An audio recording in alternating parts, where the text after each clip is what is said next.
Hi everyone, I'm just going to do a small demonstration on how to Photoshop a elevation. Right, so when we've imported our elevation into the Photoshop file, I start to drag the different textures I want. So for this one I'm using brick texture and just making sure the scale is right.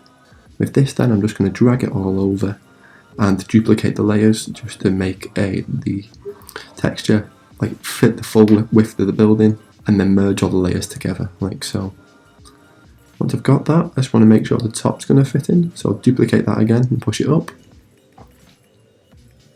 And then merge them both together so I've got one layer. Okay. Well, usually when I first started Photoshop I would cut everything out. In this case I'm going to use the masking technique. So I'll grab the whole section, what I'm going to be masking, just make sure it lines up. Open the my new folder with my CAD drawing on it. And by using the One tool then, which is W on the keypad, or the One tool in the actual tools, I'm just going to select all the parts where the brick is going to be. When I start selecting, I'm just going to make sure everything is covered.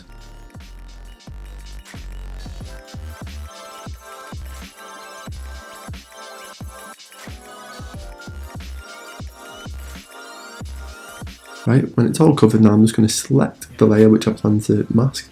Then on the bottom of the right hand layers there's a box with a circle in it, and that's the mask tool. This is going to save cutting it out, so in future if we need to do anything like amendments, this will be able to get used.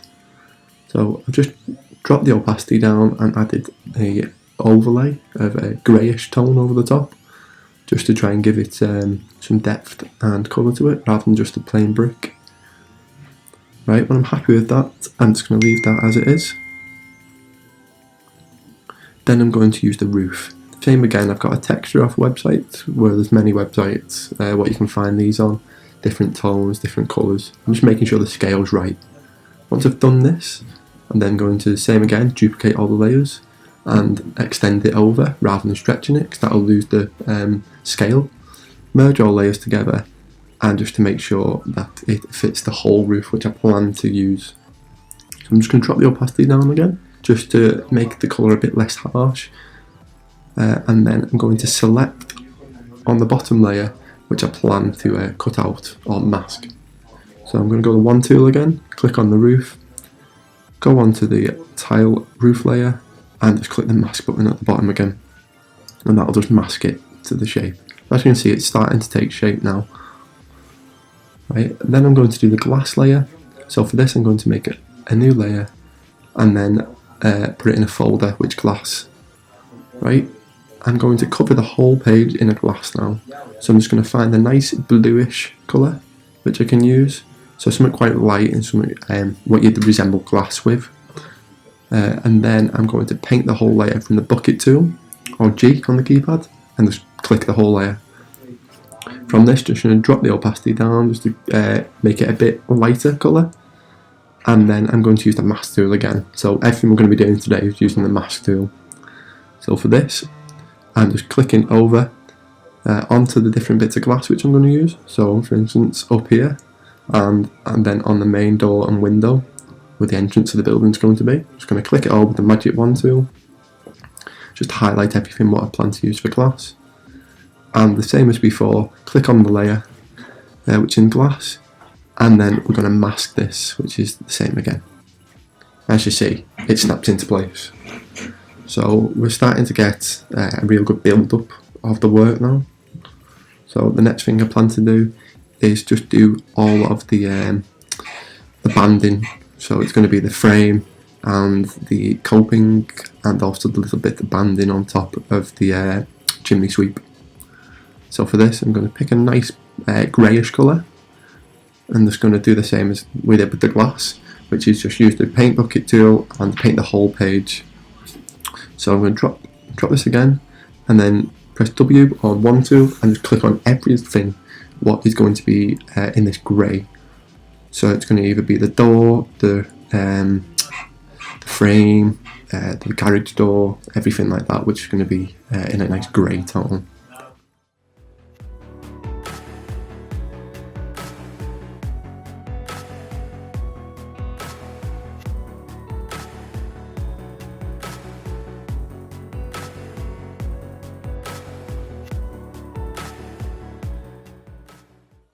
Right, once this all is selected, so I'm just going to finish selecting up here, which is going to be the window in the roof, and then going to click on the layer which I'm going to be using in a moment.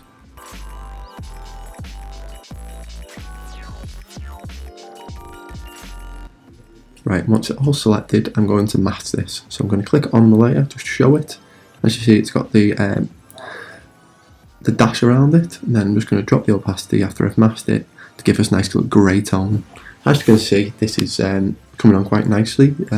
This could be used as a finished piece, but I'm just going to add a bit more depth by adding a bit of shadow to the work. So with the shadow, it's going to be the same again what we've used for the banding and the glass. Just going to create a layer, put the paint bucket tool on again, turn it all to, here I've put it grey, but I'm just going to change this to a full black, and then drop the opacity down, so I think I put 20 on this, or 30, just to give it like a nice tone to it, so you'll be able to see the work behind it, even though you'll get like a nice contrast with the shadows. Right, I've just gone over this one on the layer mask tool, painted it all black so you can't see it. This is going to be so when I start drawing my shadows like I'm doing so, I'll be able to see where everything will go and make sure it just fits in place. So with this, I'm just going to keep it close to the top banding and just make sure it all lines up. So using the lasso tool, which is in the left hand tool panel, or the shortcut which is L, I'm just going to click on it, pull it all down and start just drawing around every little bit what I think it should be, having the sun casted and the shadows where they're going to be. So on this, I'm going to put the sun as it's coming from the left, so everything which is from going to the right is going to have like a nice deep shadow to it.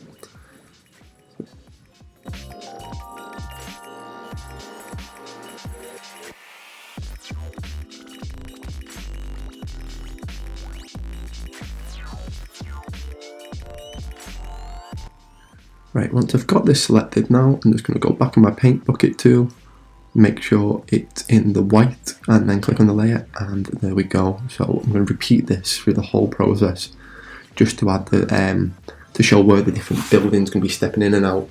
So as you can see with the centre, what I've done, that's going to be stepping inwards, and then I'll go on to the next part, which is up the top on the roof where the balcony and window is going to be. So I'm just going to add a small little bit of line work around here, and then click on the paint bucket tool again and colour it in, so you get the shadow again. Just going to repeat this for the whole process just to add a bit more tone.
A little bit here, which under the coping, just going to have a tiny bit of shadow just to show where the sun can be casted, and just change it for paint bucket tool again, drop it in, and there we go, that's all the shadows done on this piece. Right, as you can see, I'm just going to leave it as that, which is quite a nice little thing to do. Make sure they're all in different layers I'm showing. So we've got plain image, shadows, then we've got brick, followed by the glass layer, and the roofing, and also the coping.